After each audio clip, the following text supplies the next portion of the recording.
Hi, welcome to the garden today. Today we're going to be harvesting some corn. Yeah, this is pitiful looking corn. Most of the time my corn looks like that one over there. But this year I had grown corn here before and I put out the amount of nitrogen you needed to grow the corn, and my pears got a lot of fire blight on it. And this was never supposed to be part of the garden. It was supposed to be part of my orchard, but then the garden grew and then I had this area with pear trees and things in it. So what I did was I was gonna have another row of trees here, so I thought I'll just put in a row of vegetables, which will work fine with peaches. But with pears, they do get fire blight if you fertilize them too much. And fire blight will kill the branch. Can't kill the whole tree if you're not careful. So this time I thought I will plant corn, I won't fertilize it as well. And if you'll notice on this corn, I didn't put as much fertilizer down here, and these look worse than those over there for two reasons. One, the trees here will suck some nutrients out. Plus, I think I tend to put more fertilizer over there. That's still kind of pitiful looking corn. This corn is called Homestead Hero flower corn. It is made for kind of areas that don't get a lot of rainfall. We get plenty of rain. And but it was kind of designed to be feeding people, where they wouldn't go hungry and stuff of that nature. So I thought I'd give it a try. It does make small ears. It is, the husks are pretty dry on it. So I always clip that bottom off for some reason. And it does make smaller kernels. Now if you look at these kernels, one reason I'm picking it now, you're seeing some of this stuff getting bad. But if you try to push your finger in it, it's hard, so it's ready to be picked. It almost like worm got in that one. But we can kind of, I don't grow that much corn, so I can pick that out. I'll try to make it work. I did have a really good idea, because I've been growing several different kinds of corn. I've grown the blue corn, I've grown the red corn, I've grown white corn, I've grown the really bright yellow corn, and because we grow it for cornbread mainly, any type of cornmeal. So I had a really good idea that we would go in there and, yeah, worms have got in this one too. Now, here you're going to see something. It's got different colored seeds in it, okay? You're also seeing a bunch of fire ants in it. That's just cross-pollination, okay? Somebody had corn somewhere. I had some black corn, and I guess it might have traveled all the way over here around the house. Hopefully those ants will get out of that corn before we put it into the house. Hopefully. Anyway, I had a really good idea and told my wife about it, because what we was going to do is we would get the cornmeal made for all 4 of those types of corn and make up a batch, and we'd do a taste testing, side-by-side taste testing of all 4 of those cornmeals, all those cornbreads. And so it's a great idea, but to look at my wife's face, it ain't never happening. Now you might say that I could do and cook the cornbread, but you see that I would be stepping over boundaries. That's not my job. It's my wife's job, and I don't want to do things. That's her job. Now you might wonder why I'm carrying a machete to do this. You don't want to leave this corn in here, because it will not break down and it'll get in your tiller and mess everything up. So I just cut it down. I use a machete rather than the pliers, because it's a lot more fun to hit it with a machete than this with those, than with the hand pruners. And we're going to see how this one looks. This one is greener. It may not be ready. Now my idea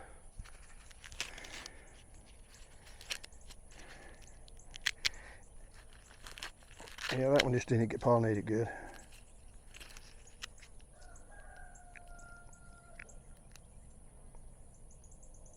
but it's hard, so it's ready. Honestly, if I was smart, I wasn't so tight. So all I can be able to get is this up in here. But I ain't got a whole lot of corn, and I want to get enough that we can try and see how it tastes. So. And of course, it's starting to drizzle and rain because that's what it does in this part of the country. I know everybody, earlier people are complaining, oh, we're dry, we need some rain. I'm going, yeah, but we'll be griping about the rain here in a little while. Sure enough, we are. And like I say, one thing I don't like about this corn so far, a lot of mold, which that's not the corn's fault. The ants that's in it is definitely not the corn's fault. That's because we got a big ant mound around here somewhere. And let's go over here. And these are the vines that I hate. One of the people actually looked up the vines, forgot the name of it. They really don't cause you that much problems. At first it said there was bindweed. I knew it wasn't bindweed. I've dealt with bindweed before. But I'll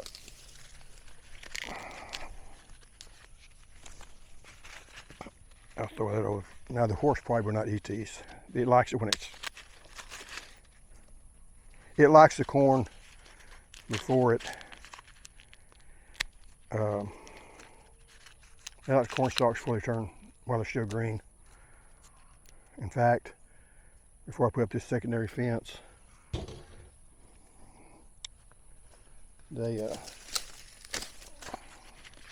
gonna try to find some good corn before I leave because I want to show that I'm not just total failures. I've grown good corn in the past, so it's not like I've got to, you know.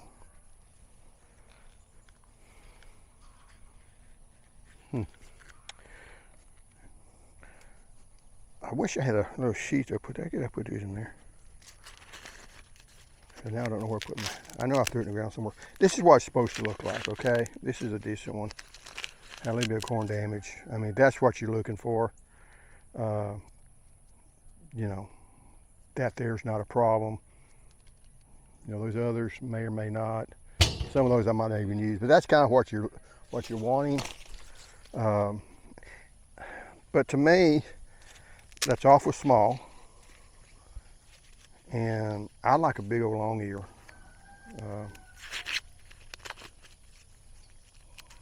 And fire ants have gotten, the fire ants have caused me more problems than what the corn earworm is. Huh. That's earwig, corn earwig. So he's causing problems. And one thing I don't like about short corn is it is closer to the ground, so stuff like that will come and get it. I mean, they were showing stuff on Deep South Homestead, and he had one ear of corn that was like 8 foot tall.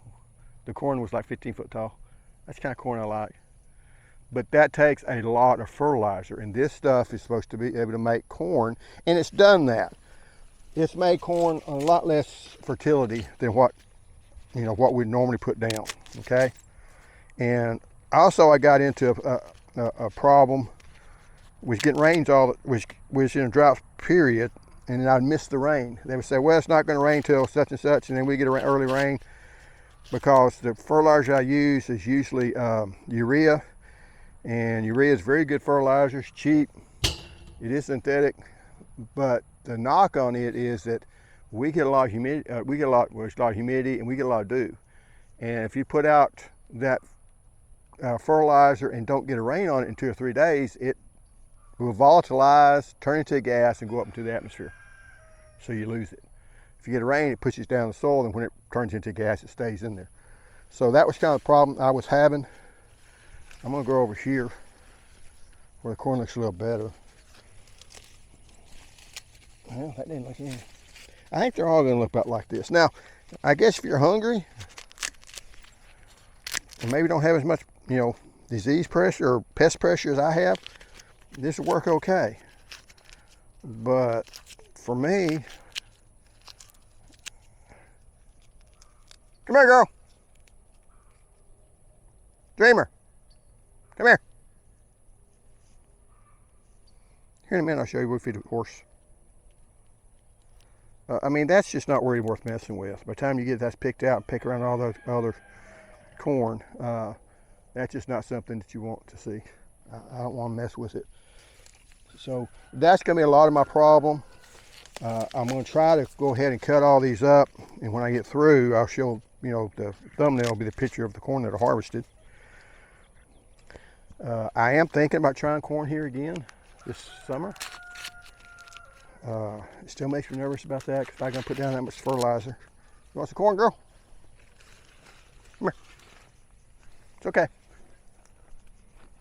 Here you go.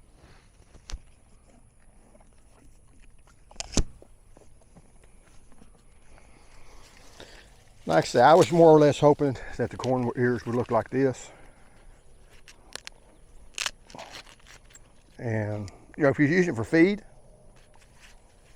I guess it'd be okay. See, even this one, she's got, time you start. Here.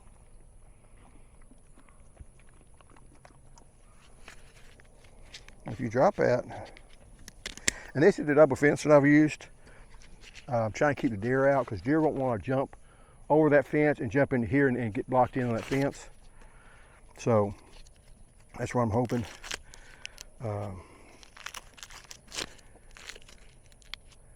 See, this has got some, and I really don't like this because it's got a lot of mold and stuff in it. But that's just because we gotten something, you know, the last week we've gotten rain every day. I will set this corn inside the house and let it dry some more before we actually use it and before we shuck it. But you know, we're just getting a lot of corn. The ears, it just don't look good. But like I say, that one looks good on half of it, but the worms ate the other half. Then we got mold on the bottom. So I don't know. I may end up giving us all to the chickens.